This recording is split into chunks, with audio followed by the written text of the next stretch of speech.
everybody, and welcome to another exciting episode of 31 Days of Indie Horror. I'm your host, Jonathan Moody, and I have an awesome guest. I think this is your first time on this particular one, right? Yes, it is. First Yes. time on this show. Yes. Yes. So last year I was doing it. I've got a bunch of people, but this year, Mark D Valenti, who's our guest today, has been on a ton of the podcasts and vidcasts, and we just love having him. You said earlier today this is your fourth time, I think, Yeah, right? that's right. Uh, Listen, Jonathan, you have a lot of different shows, and I appreciate being on every single one. So thanks for this opportunity. you know what? Now that you said that, I'm going to make sure you're on every single one of them just for saying that. Sounds like a good goal. I appreciate that. Yes. All right. Yeah. Yeah. Hashtag goals. Yes. I have a lot of them, by the way. And every time I meet a goal, I like think of new goals, or whatever. And I guess that's a good thing. So we watched a 2004 film called A Dead Calling, which I actually have a copy of now. I watched the Tubi version because even though I have a copy, and I think it might be at the studio. Even though I have a copy of it, I still like to watch the Tubi versions because the filmmakers or distributors or whoever get money from it. Every time I watch my DVD, they don't collect any money off of that. But anytime they stream, they get something, even if it's a couple cents, it's something. So I always like to give back to the indie filmmakers, you know? Yeah, it's an admirable approach to making sure that we continue to help our community out there. I agree with you. Exactly. Yes. So A Dead Calling was a film written and directed by Michael Pfeiffer. His father, I want to say is Jerry Pfeiffer, was a big time producer, did like the witchcraft movies and a bunch of different stuff back in the day. Michael ended up doing a movie called The Graveyard that kind of started his stuff. I remember getting The Graveyard on DVD back in the day. I think I rented from Netflix A Dead Calling years ago. Just never. I don't know if I watched it or not because it didn't look familiar when I rewatched it, or when I watched it this time. So I don't think so. Well, But I think that's a great question, there, Jonathan. What made you decide to pick this particular film? or you want my honest opinion or my Yes. honest thing? It Listen, was yeah. I went on Tubi and I was looking up. I think honestly, I think I looked up Sid Haig in the Yeah. thing, and it like a bunch of Sid Haig movies popped up or whatever it was. And this one, I was like, you know what? I think I remembered that I seen it somehow or whatever, or heard of it, or knew of it. And I know I own it because I just bought it Okay. somewhat recently in the last couple months on DVD so that I could own it for the first time. But Cool. I never got a chance to watch it when I had that. And I was like, it's a good chance to watch it. And I was pretty sure you hadn't seen it yet. You are So correct. Yes. not many, I don't think a lot of like, unless you kind of like me had grown up watching those movies in like the 2005 to 2000 and whatever era of time, and especially with Netflix having DVDs, that I don't know if you even do that anymore. Do you get DVDs from Netflix anymore, No, or do I you just don't. stream? All stream. Everything's digital for sure. Music, movies, all of it. Yeah, I mean, it's the easiest way to see something Sure. or whatnot, but not everything's available to stream. So Very true. so you Yes. have to you have to take what they give you. I don't think this movie, other than Tubi, is available to stream. Like it's not on Netflix or anything. Which is good because it's on Tubi. You guys can see it for free. And it is definitely worth watching. I think like just worth watching for the namesake alone of having Sid Haig, Bill Moseley, and Leslie Easterbrook all in the movie Yeah. before A Devil's Rejects was actually made. So that's sort of interesting. I'm wondering, Rob Zombie has had to have seen this movie, if not before or after that casting, because that's just incredible casting right there of them, all three of them. Um, Right. so I guess how could you encapsulate this story? How could you explain the story for us? Yeah, I mean, that's a great question. Not knowing what to expect, I'm not a person who likes to view trailers or teasers because I want to go in fresh in every single situation. I had no idea what it was about. And it was truly about a woman who was really on a journey of self-discovery, a lot of discovery about the things around her, but also about herself. And there's a lot of secrets that are revealed about her personal life and upbringing, and it's very much connected to the story. So, I think it was a really an interesting perspective that combined sort of the ghost aspect, but also murder and sordid small town history in one film. I thought it was actually very interesting. So yeah, so I guess to give people a little bit more context, there's a Please. so there's a we start off with a woman who as you said, like basically she's a small town reporter, who is trying to get like juicy stories. She wants a story, and she unfortunately gets robbed, like burglarized, and then she's attacked, and her boyfriend tries to save her, and unfortunately he dies and the burglar gets away. And so 6 year or no 6 months, not years, 6 months later she's living with her parents, which honestly I don't know how you felt, but that was the oddest. Like it was almost like she reverted back to being a child, or at least they treated Sure. her like one again. Like I don't know if that's how I mean, I don't know if that's necessarily how it is in a lot of places or something. Maybe it is, you're sort of kind of. Yeah, I mean, I think that's a great call out. I think there was a lot of sort of shoehorning into elements of the story, whether it was a connection to her parents or just sort of this kind of joking about her and the gentleman that she was sort of romantically involved with. There was a lot of uncomfortable joking about some of that as well. So I think Yeah, that's yeah, it was very uncomfortable. I agree. There's one part where the father was like, you guys need protection. And then right, the girl looks over and goes, Daddy. And he was like, right. not that kind of protection. And I'm That's like, right. that why would anybody even like go there? Like even think that way? That's Like they right. were literally just talking about needing like, or they're being like attacked or something. They were That's like, right. like it wasn't even like that joke just seemed so out of place, That's right. and felt, you're right, it felt very uncomfortable. At one point I was just like, I get it, but like was there needed to be a joke there? Right. Like the whole movie barely had any comedy in it whatsoever. Right. And so anytime there was a joke, it did feel like maybe somebody told them that they needed to make some kind of joke or something, because it really did feel uncomfortable.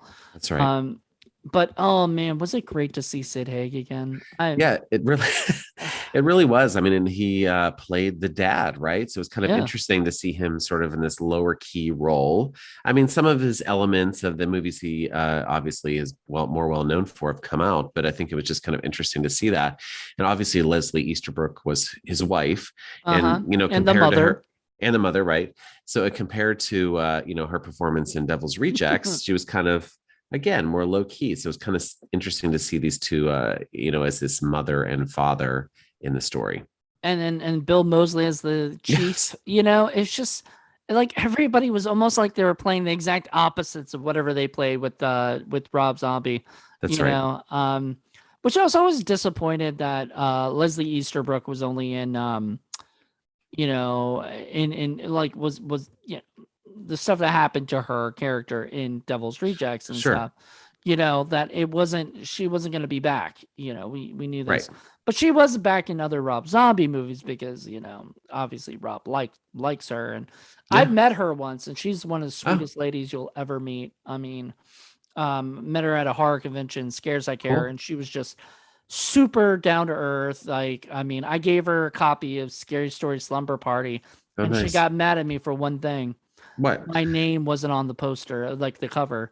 She Oh, said, Jonathan, anytime you make a movie, put your name on the cover so we know who made it. And I was like, that is wow. the best advice I've ever gotten. So thank you. And Yeah. thank you, Leslie. She's the sweetest lady. And so seeing her play this character, which was a very sweet, down to earth character, completely different than Mama Firefly, Yes, right. Yes. she was just wonderful. I loved her. Um, the only things I maybe this is being a little bit too nitpicky, or whatever, and Sure. tell me what your thoughts are. But I really didn't like the twist of the and by the way, I've said this in almost every episode that I've done for Right. 31 days of Spoilers, movie. right? There are spoilers. So but yeah, I didn't really like the twist that had happened with the parents not actually, because it it felt weird too. Like, because it felt like it came out of nowhere. Like, we didn't know any of this until, and so it felt like, okay, whoa, that's a M Night twist right there. Right. And then you get another twist That's right. at Yeah, the end where he says, "Oh, you're not even my daughter at all. that's You're right. some random guy that you saw in a, thing there. Like, that was your daddy, you know? Right. Like, what the fuck? Like, why we don't need this many twists and turns. We That's right. just need a like an interesting story, which, I mean, most of the rest of it was interesting enough where, I mean, it kept my attention, did not Sure. bore me at all, which, trust me, there are a lot of films out there that have bored me in this stuff. So, Right. um, so Yeah. what would you say about that? Yeah. I mean, I agree with you, right? It was like whenever the second twist was sort of revealed, it was like, okay, all right, was that necessary? I felt the same way you did, right? It was Right. like, and I thought in my mind, whenever that was revealed, I'm like, what would have happened if that didn't occur like that? Would it have removed anything from the story? It wouldn't have. I think it actually would have kept going as it was, and it wasn't necessary. I totally agree with you on that. Right. Yeah. And yeah, because no matter what, the whole idea is like he was after her to kill her or whatever. Right. I don't even know why. Like, why? Like, there was no, I guess there's no motivation behind the butcher at all, other than he liked to kill, Right. right? Like, there was Right. nothing, I Right. don't know, strange.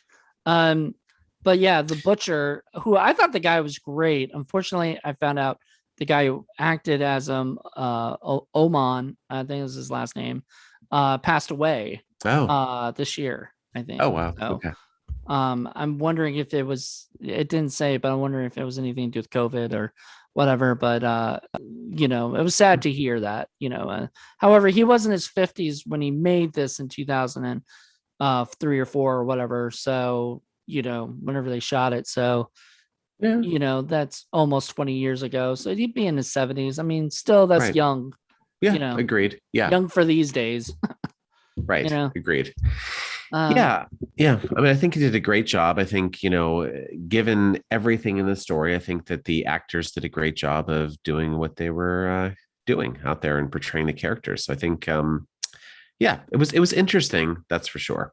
well, okay. So we have to explain this too. So, like, Okay. well, if you haven't seen this, I don't know why you're listening. So you probably have. So you know what's going on in the movie. But in the movie, there's a scene where the chief, played by Bill Moseley, gets killed by the man, and then by the butcher, and then later the son, he gets arrested, which is all off camera. They don't show any of this stuff, so they're like, "Oh, we won't have to worry. Right. He's locked up right now, or whatever." And I'm like, "Okay." So then the guy's taking him, he's taking him to a farm, I guess, to kill him. And before, which is not like too on the nose, like, don't you take things out to the, isn't that what people say? We're going to take you out to the farm. Sure. Like, Yeah. that's just a saying. It's not actually like literally they're going to take him out to this farm and kill him.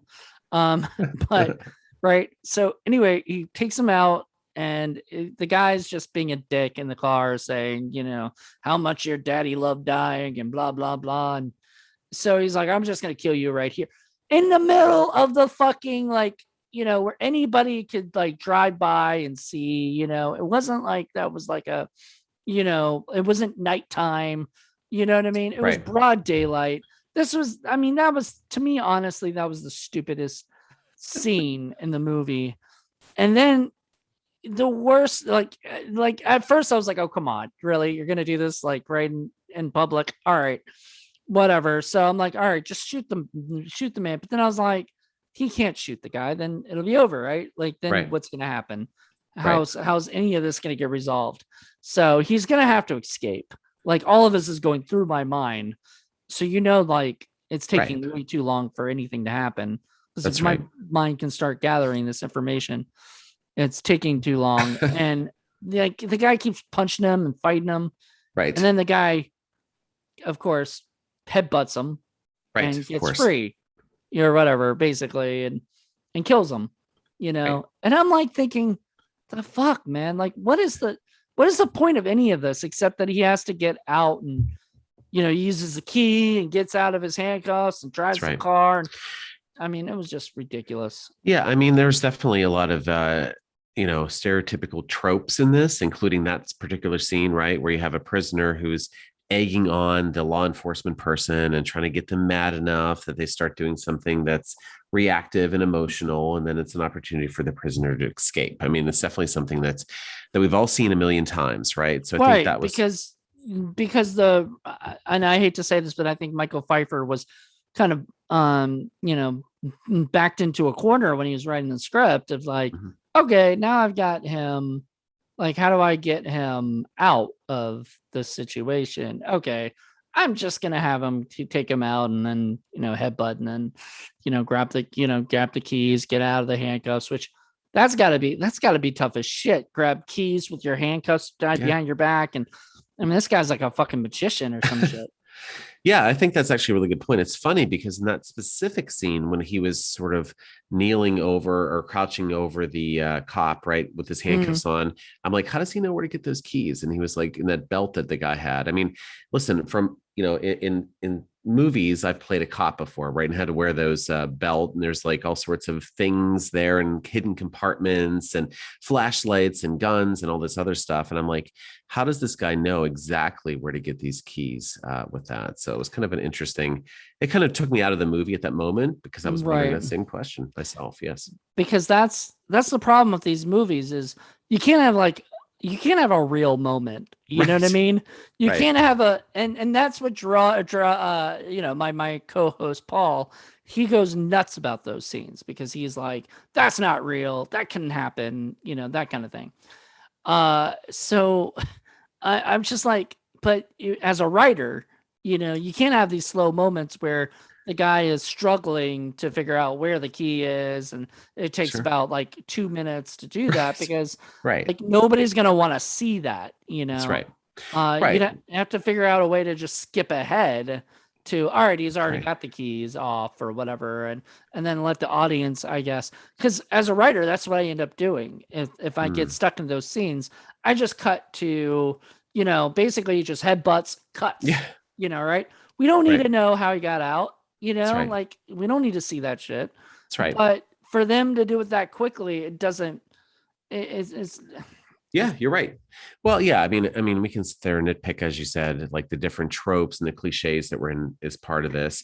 And mhm. even honestly, the headbutt idea anyway, right? There's always these movies where people headbutt people and the person who's doing the headbutting is unfazed, but yet the person who's receiving that head on head sort of butt, right, Mhm. is somehow knocked out. It's just, I mean, I don't know. I mean, it was just I don't want to sit here and analyze the action part of that specific scene, but I just feel like it was kind of all tropes. Basically, I it's all been done before. I think we should analyze that fucking scene because, like, I mean, that makes it more fun when you like look Right. down at the movie and Yeah. you're like, Okay. ah, it's crap. It should have been done better because, Right. I mean, look, they made the movie. It's out. It's a whatever, and it's like even with those scenes, it didn't make the movie bad. Right. Right. It just sort of made you kind of roll your eyes, and then you're like, okay, so there's another big eye roll moments where he goes to the house and like how the fuck did he know that that was his that was the daughter, that, Right. like, we don't have a scene or anything where it's going through records, public records, to find out who this girl is and how, all this shit, like, he's not stalking her, following her home. How does he know where she lives? How does he know any of this information? We never get any of that. So he comes Right. home and he says to the guy, to Sid Haig's character, I think his name's Walter, if I'm right. Yeah, I Uh, think it was maybe. I feel like they rhymed. It was Marge and George, maybe. I feel like they were definitely Sid and mm, Leslie's characters. I feel like were More similar yes. I just sounding. remember that. It was just stuck out to me for that reason. You're right, George. Okay. Yeah. Marge and George. Yes. And George, so George tells Marge to go hide. And the guy shows up and says, "Thank you for taking care of my daughter, George." And then Right. That's shoots right. him. That's And right. I'm like thinking, how the fuck did he know that? Like, Right. Good right? point. Like, it was like, really, it was never like a scene where somebody said something to him. And we didn't even find out that, and technically, was that his daughter? No, he doesn't Right. even claim her as his daughter. So Right. why did Exactly. he even, what was that? What was the point of that, except to, like, I guess there was that, like, thought of, like, anybody could die at this moment, like George dies. So all of a sudden Marge is, in trouble, potentially. And then you see him, like, and this is the other eye roll moment that I was talking about, is that he shoots the boyfriend, the new boyfriend, and Yes. then The he new comes boyfriend. Yes. back at the end. And I was like, oh, really? Like, Right. really? He's been just sitting there, like, the whole time, until after she's killed the guy. Then she pops up and says, pops up and says, "Oh, hey, I'm so glad I'm still alive." Right. Like, it, like, that twist, once again, another twist, really just annoyed me. I was Yeah. like, can people just stay dead? Then I was like, I was hoping maybe Sid Haig was still alive. Maybe this guy was Right. just really bad at killing people. Right. you Right. know Right. Maybe Bill Moseley was still alive. Maybe all of them were actually still alive. They That's just right. show up at the end and, like, hey, or maybe he was a ghost. Yeah. That would have been great. Yeah. Now she's stuck with that guy. And Right. now she has to figure out how to, like, pass his life on or whatever. Right. Sort of like American Horror Story, right? Where people, if you die in the area, then you're a ghost there forever, right? You have to deal with all of that. So, Actually, that's typical of ghosts anyway. okay. Like, if Okay. you, like, if I don't know how much you know about, like, the I, paranormal I movies and don't. stuff, but yeah, if you're like, and that's, I don't know if it's lore or whatever, but really, ghosts aren't really supposed to leave where they were killed. Okay. Interesting. That's Okay. why most you see most haunted house movies, or Hmm. there's a ghost tour in Colonial Williamsburg, and they talk about all the haunted houses and places that are in that area. They'll be like, oh, this place has a haunting over here or whatever. Right. And one of my friends is actually a part of that, so I think Oh, it's really cool. cool. Yeah. So, like, she goes around and tells everybody where she got my job. Basically, I went for that. I tried to, you Oh, know, I didn't audition, but I sent an application in, and sadly I wasn't even looked at, and she oh, was, but she was actually, if anyone's gonna take my job from me, I'd love for her to, because she's really good at hmm. that stuff. But anyway, the point is that, yeah, apparently, like, if you die at that place, you're stuck there forever. Stuck So, there. Okay. you Okay. know, which, I mean, I guess is a nightmare in itself. Sure. Like, Yeah. I get Depending it. on where it is, right? Yeah, and I think again, I'm referencing AHS, of course, but I think that a lot of the times when people die in those situations, they're like, "Oh man, I'm stuck here forever." It's a very much it's a huge weight, I think, on these people, like to say, "I'm Mhm. going to be stuck here in this specific spot forever." I mean, so to your point, I think that in of itself can be very depressing. I know. And then, so she was stuck there, but, like, the ghost stuff sort of annoyed me a little bit. Okay, I'm why gonna is go that? into this. So I didn't get it necessarily, because Okay. she sees, like, her, I guess, her brother and sister who died. or Yes. something. Right. They're And sitting at the so table there, they, right? So right, but before then she sees them too. Like she sees sort of the murder that happens. Like when she first gets to that house, like she's all of a sudden she sees the girl, that she sees right. all that stuff, and then we didn't even mention the other guy, the other ghost that showed up that we had Oh, no idea was a ghost because he didn't act like a ghost. He didn't look like it. right. I think she even touched him, so there was Right. no like, that was a twist. That was the first twist. Holy shit. Right. God, there's a Lots of lot of twists twists. in this freaking movie. Wait, that's the problem. Is like, okay, fool me once, shame on you. Fool me twice, shame on me. Because like that's all they did was shaming me. Right. Like the Right. whole time I'm like, why am I still watching this? If I'm just all of it is like, if she had woke up and it was all a dream, I would have been so angry Right. because that's where It it would was have been another heading. twist, right? So Yeah, yes, that's and all where it that was stuff. heading. Like to me, in my mind, is like that would have been the ultimate. Like, she woke up and all of a sudden her dad was there, her mom was Right. there. Right. Oh, Right. I had a dream about you and you, and I see it all the fucking time these days, and it Yeah. is my biggest pet peeve. Now, there's only been one movie that I've seen recently that actually did it right, and that was A Nun's Curse, by Tommy Faircloth. He did Okay. a fantastic job. Felissa Rose is in it. It's just really well done. Okay. But that, spoiler alert, I guess. Oops, it's a dream, kind of thing, and Oh they wow. did it so well. So Okay. sorry for spoiling that. If you haven't seen A Nun's Curse, please still go watch it because it's really good. I think it's on Tubi. A lot of these movies are on Tubi, which is great. Yeah. Um, but anyway, the point is that it just like there was that twist of like the ghost, the guy. So when she first gets to the house the first time, she sees kind of the a lot of craziness happening there, and it's what is it? She thinks there's there like she sees like the person yelling and screaming, the mom and everything, and they're and then she goes in the other room and she sees like I guess the brother and sister and stuff, and it just felt weird because it felt like this. Why is she seeing all of this happening? Like Right.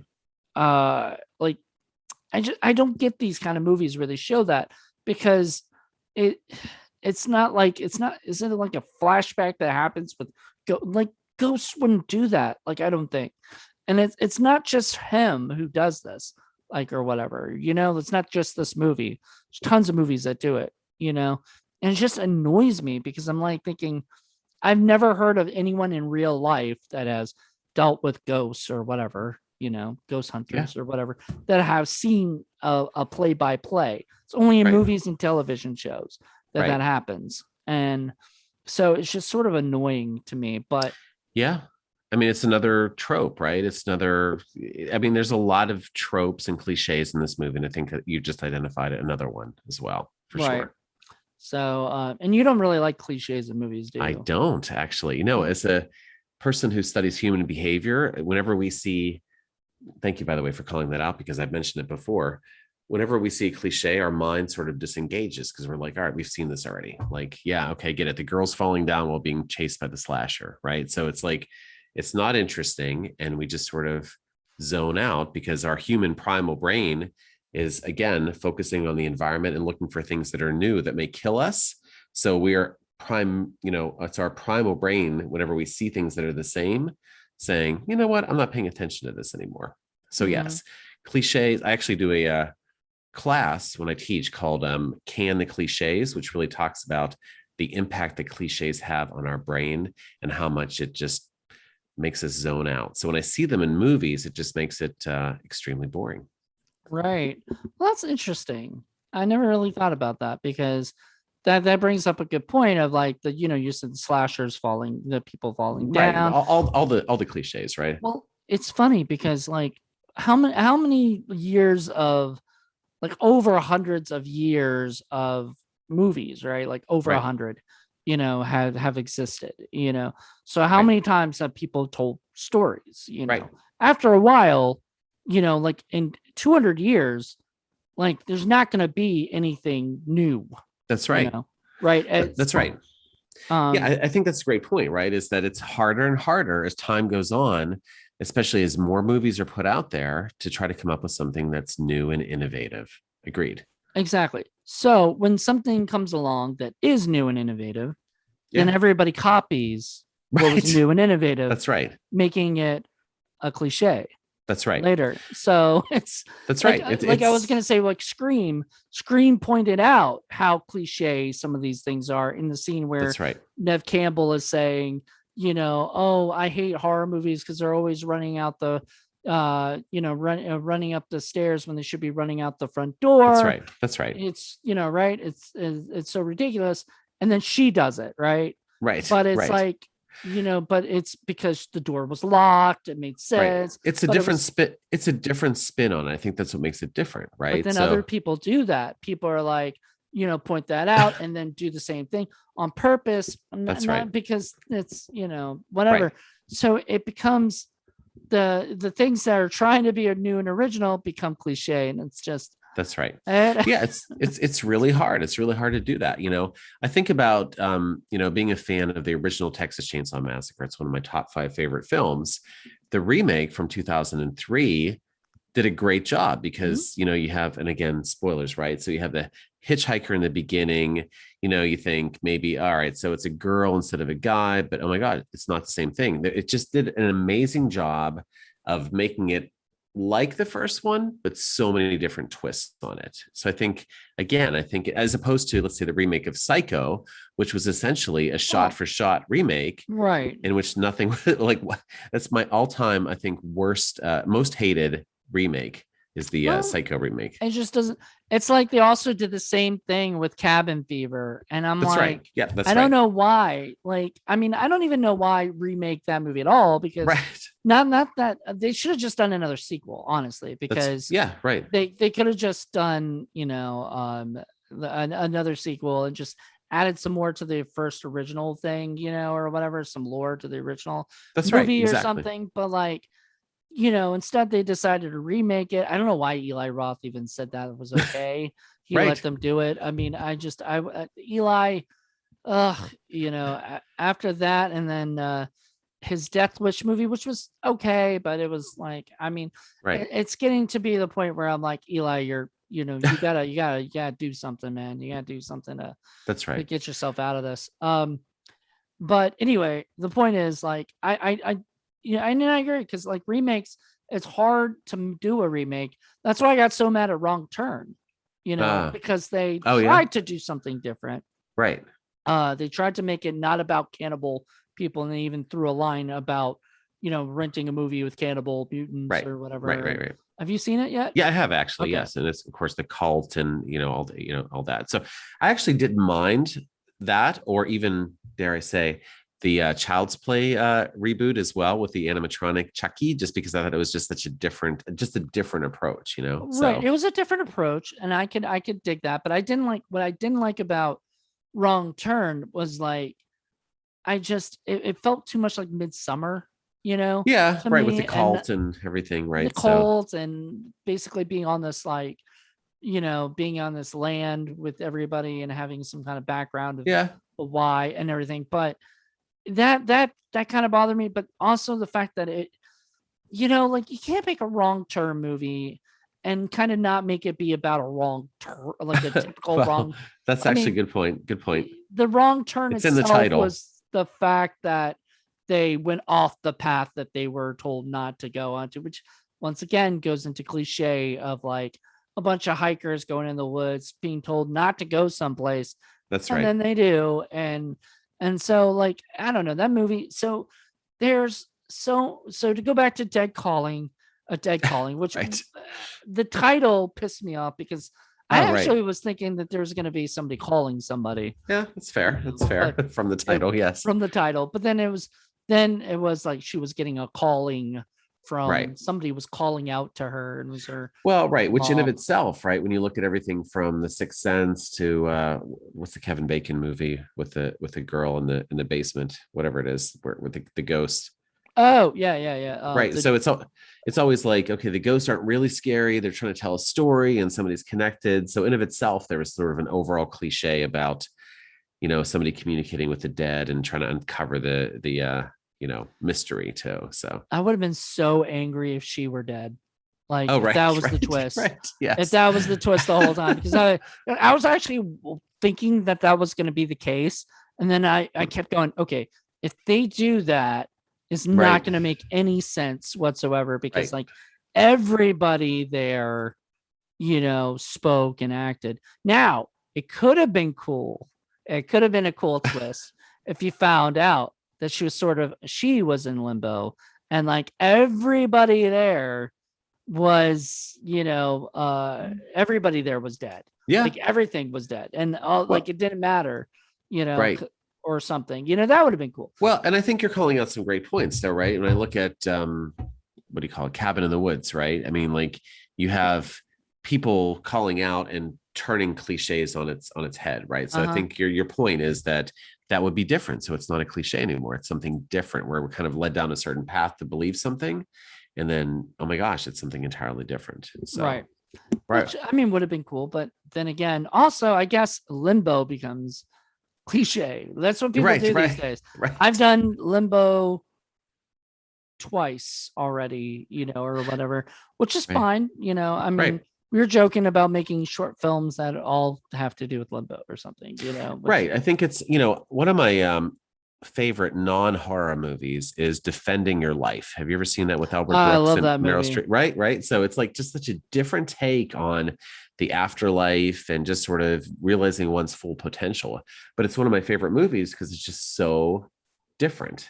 And it's got Doesn't a make sense. good message, I think, which is that if that movie had the message of if you that when you died, you got to defend why you should come back, like That's right. or that why Or or going to the why you're gonna next. go to back why you That's right. shouldn't go back and try it again, That's or right. why you should to go on. And like, if that's actually the case or something, which I don't think it is, Right. but you never know. That's Yeah, the idea no, of what that's the right. No, nobody is knows for sure. nobody Right. knows So until we're on to the right. next thing.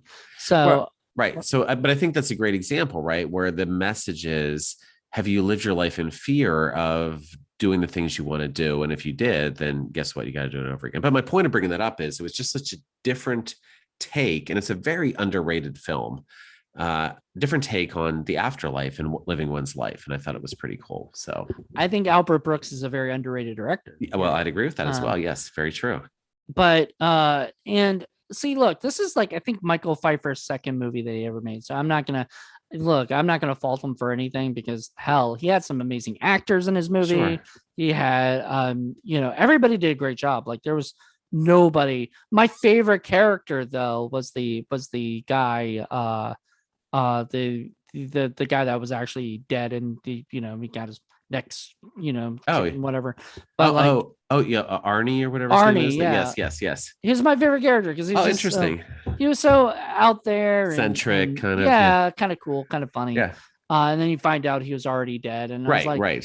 that was such like a Tales from the Crypt, Twilight Zone kind of like Yes. scene where the guy's like, but there hasn't that paper hasn't done it since Right, 1985. right. Good point. And then she's like, and I'm Right. like, I kind of saw that coming Okay. Yeah. a little bit. Not when it happened, because I was like, I was like, because when it happened, when he got his neck, whatever, and he fell down the stairs, I was like, oh, that was my favorite character. And I was Right. like, how do the ghosts do that to him? Right. Right. Like how Right. do ghosts even touch people? Right. Um, Right. so I was just wondering about that. Notice none of the ghosts actually touched people. If you saw the guy or whatever, you saw the butcher, he wasn't a ghost, he was a real person. Right. So I did like that part of it, right? Kind of keeping you guessing of who is a real person, who is a ghost. I will say that that was definitely something that at that's least true. engaged me a little bit. So personally, Personally, I'll agree. Like, because no, right, I mean, I agree. Because like the whole time I was wondering, like, okay, is that guy real or is that a ghost? right, right, Like, because we never knew if the guy died or lived or whatever, you right. know. So Um, yeah, so I mean, there was some parts that kind of kept your interest because you didn't know what to expect. and then And when she takes a look at him. There's Yes. that scene, and he like looks at her, and then he kind of smiles at her, and then he walks away after he's murdered the chief. Yeah. Right. He walks away. He kind of smiles and walks away, like or whatever. I'm wondering now that I'm thinking about it, was that him sort of seeing that it was his daughter? Because like, Yeah. and then Good in that question. case, how did he know? Like, how does he know any of this? None of this stuff is explained because Right. there's no way he would have known that that was his daughter, or that his daughter was even adopted by people that lived in the same. Because Right. even Marge said when they did the adoption was a clean adoption, that there was no, Right. like, Yeah. Right. so, and if they were told that the person did not live, Right. in the town. So how, if they were doing that, then I would imagine that those documents would be kind of gone or whatever. So how would he know? And how do you know that was still his daughter? Like, Right. especially if he's been in jail for like, until he prison escaped apparently.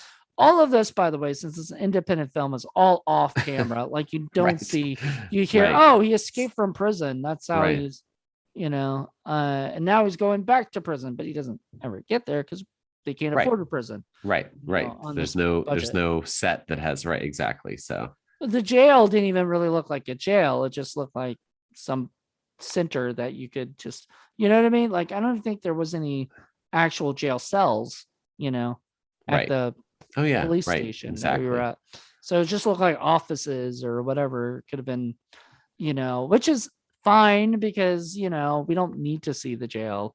That's right. Um, Right. Sometimes you need to see stuff, sometimes you Right. don't. Right. Um, Right. Agreed. but what would you say was your favorite part about this movie?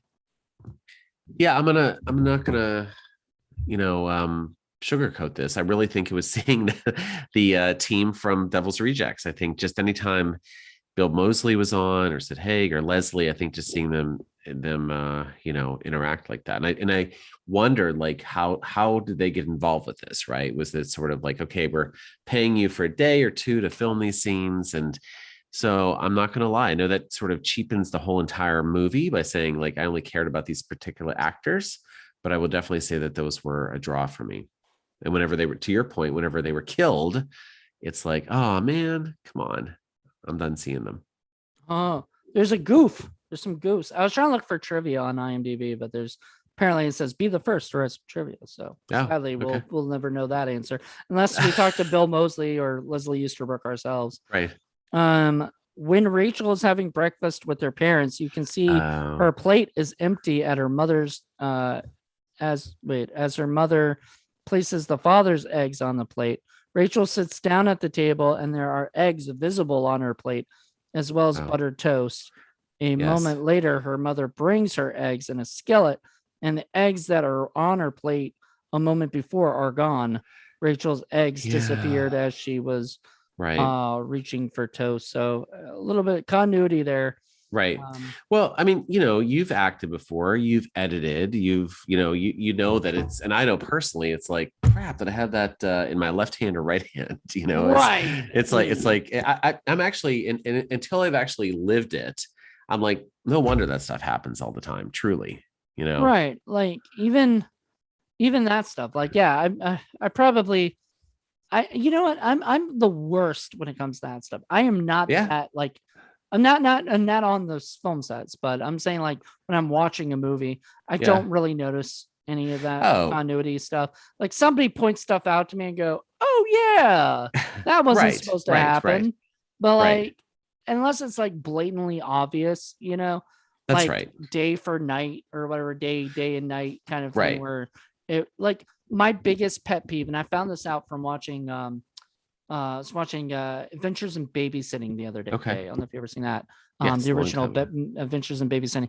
So they said, okay, we're going to go to the bus station and pick up, so-and-so or whatever, right? The girl. And so they are going there, and it is broad daylight. It is not even like close to night. And the next shot is them at night driving. And I was like, that annoys me. Like, how did it get night so fucking quick? Like that, there's no way that it would take them that long. That's right. That's That'll be right. like 2 or 3 hours. When they said it will only be an hour, like there's Right. no way to be that pitch black dark. Right. And so that annoys me. And then there was another movie that did the same exact thing. And I'm like thinking, are these people just like, are they just like nobody will care, you know? Right. Because maybe nobody did in the beginning, but like I think now that people rewatch stuff all the time, they Right. kind of pick up on that crap and they're like, oh, that's annoying. So that's a big pet peeve of mine. That would be something that when I write my scripts or whatever, I'll make sure not to do that or direct, I'll make sure not to make that happen because Yeah, well, exactly. Yeah, it's yeah, good point, right? It's just, but it's interesting, and again, unless you've actually worked on set, and I know you have, it's like you realize how easy it is for these things to happen, Mhm. and not paying attention to some of those things. So You got to have somebody there watching over that's right. you That's right. and To say, making hey, wait a sure. second, you were looking this way, or you had this hand out, or whatever. So I totally agree with you. We had So we had Lydia doing that on the Dark Office. okay, right. Well, Like, so that's great, she was right? pointing So stuff out to us, and then she was going because we have a monkey, a continuity monkey that we squeak on when we do our oh, indie film nice. cafe. You'll have to come on when we do one with Paul sometime. Okay, But Paul squeaks his monkey whenever there's continuity and continuity stuff, errors. and Oh, so interesting. when Okay, we notice something like my my one that was so annoying was, and I'll point this out because hopefully by the time this is out, that maybe the short will be out or not. But anyway, Alice and Cody are two characters or two actors in the movie for the Dark Office, and there's a scene with the door, that they were supposed to leave, but we already shot all the scene of them coming, being out of the room, right? But right. we didn't get a shot of them coming out, going out of the room, and so we had to make sure it matched with them leaving. That they would Oh, go in there right, and then have that scene because otherwise it wasn't gonna match up. right, So continuity wise, and so we had things like that, or we had to make sure things looked good, right. um and I think that's a lot of problem with independent films these days is they don't look at that stuff because they just either don't have somebody watching out for it, or they just don't notice it, when they're Yeah. shooting it. No, it's a great point. It's a great point. Yeah, I agree with you. I mean, yeah, I think it's I mean, as you know, in independent films, there's just not the number of staff out there, right? People are constantly doing multiple different jobs on set, as opposed to somebody who's specifically focused on those things, to your Right. point. So, Yeah, exactly. And right. so sometimes it just slips under the crack. But That's right. Anyway, I know we keep going off on tangents. It's still related, of course, but yeah, it's still this was related, but it is, right. yeah. I do this all the time, so it's That's all right. not It was it's it's not it's just relevant. you It's or me. And but I think that's about time to kind of yeah, wrap it up. yeah. But overall, did you enjoy it? Yeah, I mean, again, it's not something I would have necessarily watched. I'm not a huge fan of the ghost, subgenre of horror films. I For real? probably wouldn't have. I'm not. My favorite subgenre is body horror, actually. What's So, body horror? well, basic body horror, basically the David Cronenberg films, Rabid, The Fly, Shivers, From Beyond, basically all the stories about humans, especially our vulnerable self, transforming into something hideous and monstrous. So Ah, yes, okay, it's I it's get really it. a lot of viscera and a lot of like that. So if you ever saw the movie Rabid, the original, or Yeah, the I've heard of it, but I haven't seen it. But yeah, so I'm just a huge fan of just like these normal people undergoing some horrific situation where they lose connection to themselves because they're physically transforming into something. So okay. that's yeah, it's my I don't know. That's just always my like. I love slashers and things like that, but body horror is definitely one of my favorite subgenres. Well, that's interesting. I did not know you weren't a big fan of Ghost, but it's Yeah, fun it's that okay. you It's got a cool. chance. Yeah, No, I I was mean, I glad. I'm appreciate. glad because then you got to watch something that you wouldn't That's have right. normally picked. I I don't know. I mean, I would have eventually watched this at some point, Right. or whatever. But I am glad I watched it. Yeah. I don't know if this would be something like I would be like, oh, it's on, oh, this is on Tubi. Let me watch, you know what I mean? Right, Rewatch right. this because like I am happy to own it, Okay. because I do Yeah. want to eventually own all the Michael Pfeiffer movies. Yeah. That's a Um, good goal. yeah, so I mean, I'll be happy with that. But all in all, I think this movie was just okay, Yeah. and if you're a big fan of this kind of stuff, ghosts or even like serial killer stuff, which is a little Yeah. bit of that, this would be the movie for you. That's But right. all in all, I think it's just something that I'm happy to have in my collection, but I don't think I'd be running to watch like over and over again, which is kind of a bummer because of the cast. That's right. We didn't even mention like Alexandra Holden, who was in tons of stuff like Hot Chick and Sure. tons of movies Right. and stuff, and Yeah. Good point. absolutely adore her. Yeah. So I thought she was great. Yeah, absolutely. Yeah, I think the cast was solid. I think to your point, if you're a fan of Devil's Rejects and Bill Moseley and Sid specifically and Leslie, then it's worth seeing them for that reason as well. Yeah, So, but I agree with you. It's sort of meh, sort of average. Nothing really to write home about. Nothing really is, yeah.